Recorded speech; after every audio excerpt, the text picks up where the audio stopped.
Now, a popular frozen custard spot in Madison is closed as the owner deals with U.S. immigration issues.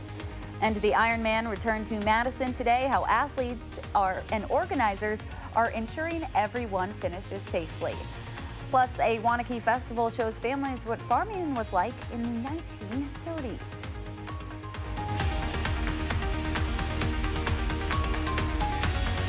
From the Channel3000.com Alert Center, this is News 3 Now at 10.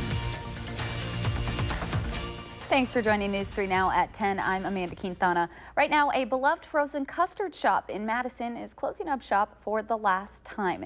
Today marks the last day for the original Michael's Frozen Custard on Monroe Street. Madeline O'Neill tells us why loyal customers say it's a big loss in their community. Well, Amanda, as you can imagine, the owner, Michael Dix, says it's a sad day for Madison and a sad day for him, too. He tells us the original shop is closing because of financial troubles brought on by his husband being denied a work visa. On its last day today, regulars stop by for one final visit. It feels very frozen in time here. Whether it's the frozen time. It's kind of like retro too. Stay right up. Or frozen custard. 41. It melts like butter in your mouth, kind of. And it's just good. It's like wholesome goodness. This shop has melting hearts down to a fine art. We have a lot of memories here and stuff from when we were little. I'm right here. There's my dad right there. I've heard about it before I moved here, and the Food Network and all that stuff, they all say go to Michael's Custard and it's the best. The famous Michael's Frozen Custard added color to Monroe Street for more than 30 years. It's always so welcoming when you come down here, and it's always so fun and upbeat. And more Sunday options than you can count. Delicious. Smooth, creamy, delicious. The next time these bright lights are turned off, they'll be frozen like that for good. It's not going to be as colorful on Monroe Street as it has been. I'm really bummed. I like my custard. On this last Sunday in business, it's time for one final Sunday. It's really depressing that's leaving. We never get Michael's Frozen Custard again. They have so many flavors, and then we get to try them all. We'll miss it. Yeah, we'll miss it here. These neighborhood regulars offer a message to Michael himself. I wish it would stay open. You did good. Yeah, thanks for what you did. Even once the custard is melted and long gone. I don't know what people are going to do without it. The fond memories will stay frozen in time. It made a lot of good memories here. Workers I spoke with today are sad to see the shop close too, and there are 2 other locations in Madison still open, but the owner worries those may be in jeopardy as well as he and his partner await the results of an appeal to the U.S. government over his partner's visa denial. So obviously a big place in Madison for a long time. I'm sure many have been there, so kind of sad to see it go. Yeah, good that there are those other 2 locations. Thank you so much, Maddie. You're welcome. Let's turn it over to Dana Fulton with your first alert forecast. Dana, we're watching some rain on the way. We are. A bit of a dreary, cloudy day, unfortunately. And right now we do have a few light showers sliding on through. The good news, no lightning, so no thunderstorms for us. But we do still have the slight chance for a few more showers to come through overnight and into early on Monday. Showers right now in Rock and Greene County and stretching over towards Milwaukee. We're at about 57 in Madison currently and 56 in the Dells. It's a little cool outside compared to this time yesterday, though, only a degree or 2 cooler. Our breeze coming from the east, about 5 to 10 miles per hour overnight. Not too windy overnight. It'll start to pick up for us tomorrow as we move into a bit of an unsettled pattern. So a few more showers possible overnight. We'll have milder temperatures for the week, and this unsettled pattern is going to carry us through the entire work week and even into the weekend. But we'll take a closer look at what is ahead in just a few minutes.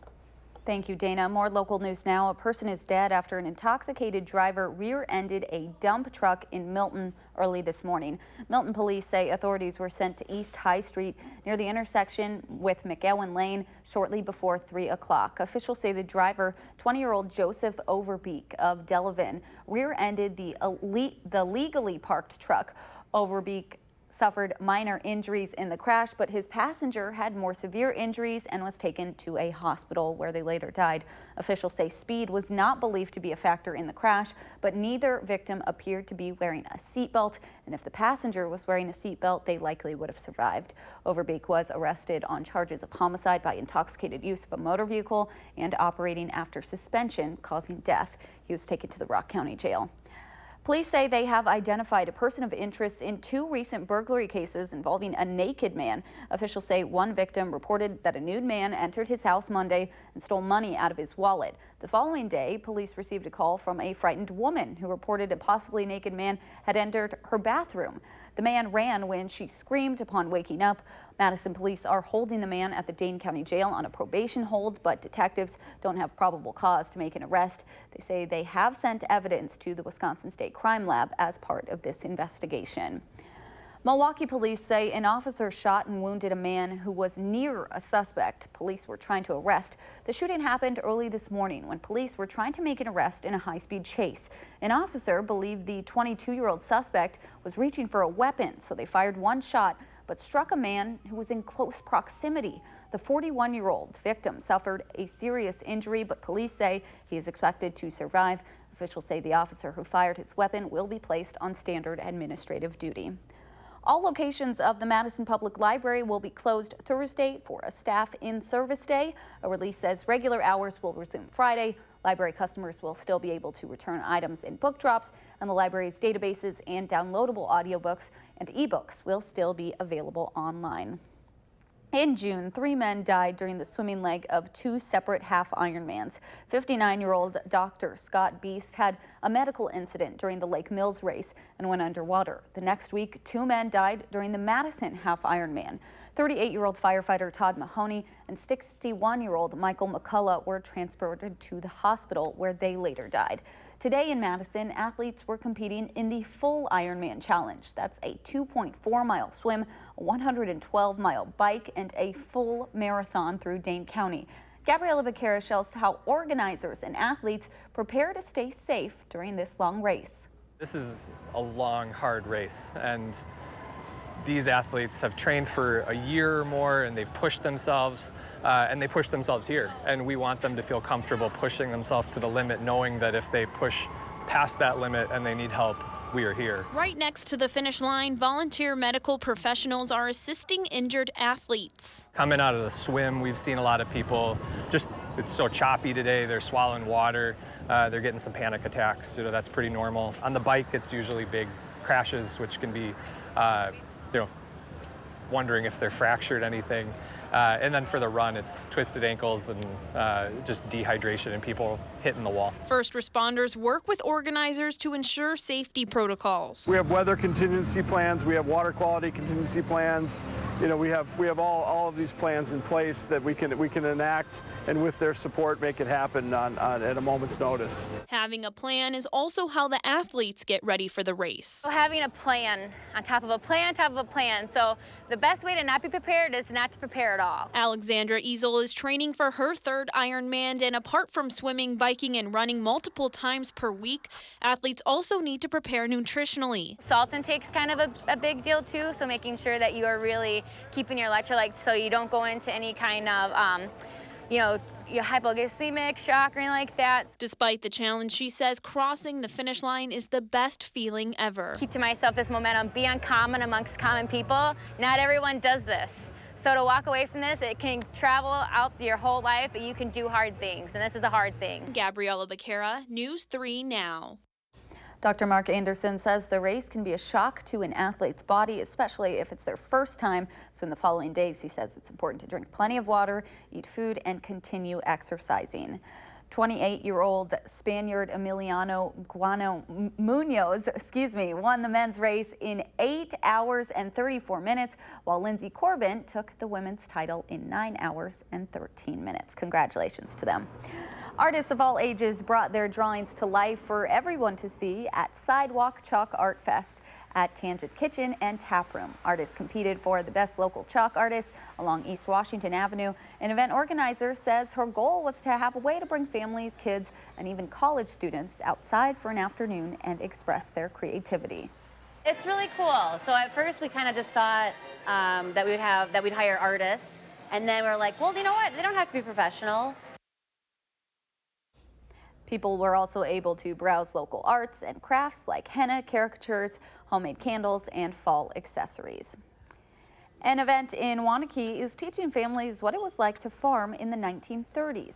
This is Schumacher's Farm's Heritage Fest. The farm was donated to the Dane County Park System by Marcella Schumacher in 1978 to share her love of nature and education. Friends of Schumacher Farms brought in a lot of old equipment like tractors and threshing machines to show people what it took to be a farmer 80 years ago. Organizers say they see a lot of grandparents bringing their grandchildren to the event. Of my generation are probably the last people that really knew and experienced this in their lifetime, and so we're kind of losing touch with what farming used to be like, what life used to be like. While Heritage Days are over, you can still visit Schumacher Farm Park any day of the week. It has walking trails, a farmhouse, and barns for people to come out and enjoy. Around the state, last night's first pitch at Miller Park had Brewers and Cubs fans cheering together. Brewers fan Tom Schrader's heart is beating stronger than ever after a transplant last year. Thankful, he wanted to connect with the family of his donor, Joshua Holland, by sending him a letter. Hopefully I would be a comfort to them, to comfort them for their loss and my gain. It's hard to celebrate when I think about them. Last night, Schrader met Holland's family, but there was just one thing that set them apart. Joshua was a Cubs fan. Before the game, Schrader threw out the first pitch to Cubs manager Joe Madden, while Holland's niece, Jersey, threw the pitch out to the Brewers manager, Craig Counsell, showing the crowd of thousands that there's much more that brings rivals together than divides them. Schrader's heart surgeon, who attended last night's game, says it's incredible to see how well he is recovering. Coming up on News 3 Now at 10, a heartwarming story about a couple celebrating their golden 50th anniversary, how a local theater plays a role in their love story. Raise your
50 years of love at the place where their love began. But they didn't know just how big the celebration would be.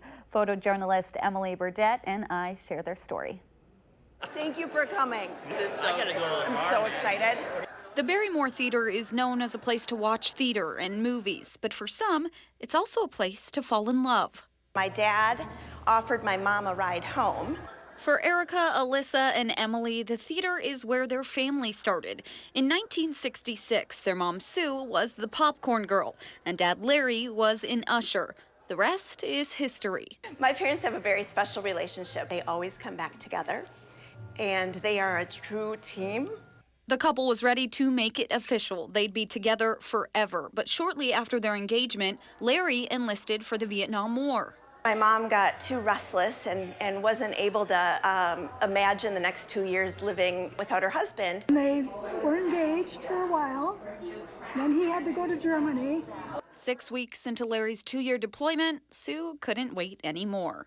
She decided to jump on a military cargo plane somehow at the time with chickens and was able to go over to Germany to meet my father. Since then, they've been inseparable. Now, 50 years after their marriage, sisters Erica, Alyssa, and Emily are throwing a surprise party for their parents.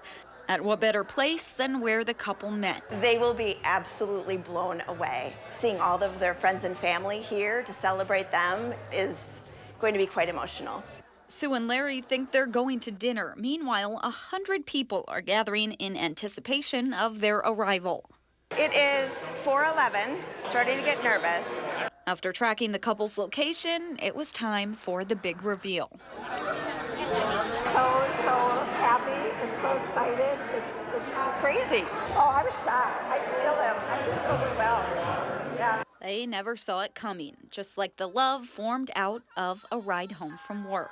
We were just talking today, how can we be so lucky? So blessed. Yeah, another 50. Another 50, I'm sure.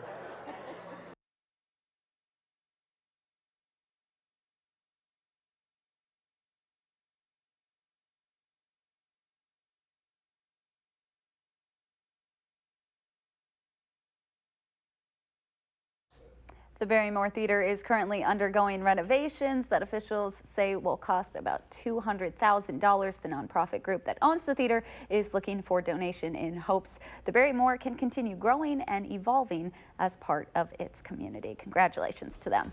Let's get a look at your first alert weather with Dana Fulton. Today was just a little dreary outside. We started off with a bit of color just before sunrise, but of course once the sun came up, we didn't see much sunshine. Here's a time lapse from our WISC-TV Skycam. A lot of cloud coverage today, a few raindrops mixed in there as well. And we do still have a few raindrops sliding through. Our temps barely climbed to the mid-60s for our afternoon highs. We should have been in the mid-70s, so it was a little cool outside. We started the day off in the mid-50s though, so 55, not too bad of a start this morning. Slight chance for a few more showers to slide through overnight. Right now we do have some heavier rainfall just north of Watertown and outside of Monroe, south of Janesville right now, but no lightning, again, no thunderstorm threat really sliding through overnight. As far as our precipitation accumulation today, although we did have quite a few little isolated showers pop up, most of them just brought some drizzle, only seeing a few tenths of an inch of accumulation in that southwest corner of the state. Our next system right now is off to the southwest. It is steadily going to lift northeast. As it does, it's going to drag a warm front right on over us late tomorrow, and that's going to bring the chance for some stronger showers and thunderstorms late Monday night into Tuesday morning. Tuesday is going to be quite a bit warmer behind that warm front. You'll notice our breeze will shift and become a little more southerly before we have a little more of an unsettled pattern as that trailing cold front lingers over us through the rest of the work week. So keep the umbrella on hand. You're likely going to need it. As far as any severe potential tomorrow, there is a marginal risk along the western edge of the state. Off to the west, there's a slight risk. Not really looking at the great chance to have any strong thunderstorms in the afternoon during the heat of the day. The concern with some of those storms that could bring some quick, heavy rainfall or some stronger wind gusts at times. We could see our wind gusts pick up quite a bit late on Monday. So overnight, we're looking at a mostly cloudy sky with that slight chance for a few isolated showers. In the afternoon and evening, we will have a few more storm chances as that warm front lifts on overhead. Our breeze shifts for Tuesday, and there will be the chance for some showers and thunderstorms developing Tuesday night heading into Wednesday. Most of the rain for Wednesday will stay off to the west early in the day. In the afternoon, though, there is going to be a greater chance for some isolated showers and thunderstorms. So we'll be keeping, again, the umbrella on hand through the work week and likely into part of the weekend as well. Overnight temperatures will fall through the 50s. We aren't really expecting a big cool down overnight. For tomorrow, plan on a variably cloudy sky, and then that chance for rain on Tuesday early in the day, and then yet again a chance developing at night heading into Wednesday. Overnight temperatures in the low 50s, a slight chance for a few light showers. No storm potential really tonight. Those storm and shower chances tomorrow will be later on in the day, in the afternoon and evening. In the low 70s for afternoon highs on Monday. In the 80s, though, for Tuesday, Wednesday, and Thursday. So quite a jump up from where we're at today. Our shower chances will be mixed in with a few thunderstorms also for that second half of the work week. Saturday, it looks like right now we're going to be dry during the day, but at night and for Sunday, we have the chance for showers and thunderstorms to come back in. So that humidity those first few days. The humidity the first few days with all that moisture coming in behind that warm front, it'll feel like we're backing up a few weeks on Tuesday. All right, thank you so much, Dana. The Badgers moving up in the polls. We'll show you where they landed for week 3 next in sports.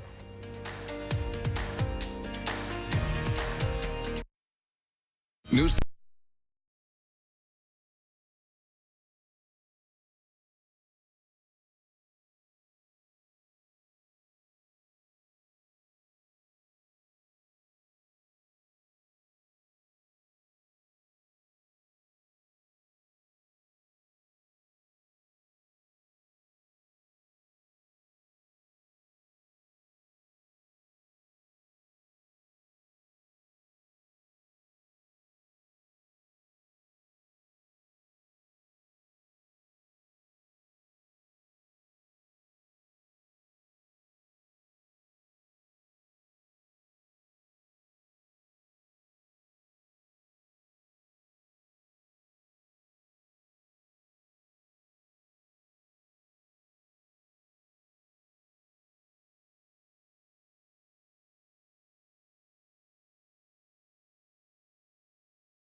Well, the Badgers with a week off this week for one of their 2 scheduled bye weeks. Wisconsin moving up 3 spots in the Week 3 AP poll. 7 Big Ten teams represented, with Ohio State leading the way in 6th.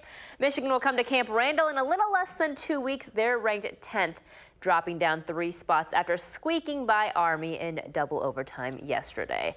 Also yesterday, the Badgers won their home opener against Central Michigan 61-0. Back-to-back shutouts for the first time since 2013.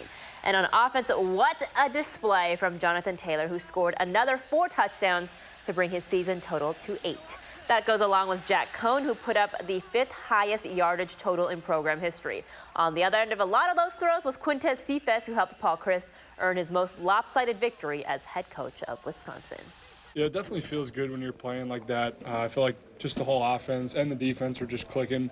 Guys are making really good plays, so it was a lot of fun to be a part of it. One of the biggest things, I feel like it's just, the receivers, those guys, they've been playing their tails off the past 2 weeks, moving guys in the run game, running guys off in the passing game, making plays. So just making the defense play the whole entire field and making them play honest. Meanwhile, the Packers played on Thursday to open the season 1-0, and they'll play their first game at Lambeau in 1 week, hosting Minnesota. Speaking of the Vikings, they played in Minneapolis today, their home opener, hosting the Falcons. First half here, punt will be blocked. Special teams doing some work. That was Eric Wilson there with the play. So Vikings ball. Ensuing possession, Kirk Cousins to Adam Thielen in the end zone for the 23-yard touchdown, 7-0 Vikings early. Later, after an interception, Vikings ball again. Dalvin Cook this time getting the handoff, and he'll take care of the rest. Vikings open up 1-0, 28-12 the final. Well, after last night's heroics from Christian Yelich, the Brewers with a little fire in their game today in the series finale against the Cubs. Big 4th inning for Milwaukee, tied at 3. Tyler Austin taking that John Lester pitch yard. That is a 3-run home run, and the Brewers take the 6-3 lead. Then we go to the 6th inning now. Eric Thames at the plate. He'll hit his 21st home run of the season for a little extra cushion and insurance. 7-3 Brew Crew. Brewers beat the Cubs 8-5 to take 3 of 4 this weekend and to win the season series, winning 10 out of the 19 games against each other. So that moves the Brewers to 2 games out of the wild card. They're on the road for the next 8 days. They go to Miami now for a 4-game series that starts tomorrow, followed by a 3-game series in St. Louis against the National League Central leading Cardinals. Wanting kids to play Little League, do not do what Yasiel Puig did in his at-bat against the Twins. Short chopper there, but instead of hustling and trying to run to first base, he just doesn't. Okay, 0 effort. Come on, man. After the game, he apologized to his teammates for his lack of effort, saying he just doesn't know why he didn't run. Okay, whatever, cool. We'll be right back.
So grab that umbrella tomorrow. Yes, keep it on hand actually for most of the week. You leave it in the backseat of the car. Not a bad idea. Tomorrow we have a slight chance for some showers early in the day and then a better chance for some isolated showers and thunderstorms late. Temps will be much more mild for the rest of the week. All right. Thanks so much for joining us. Have a great night.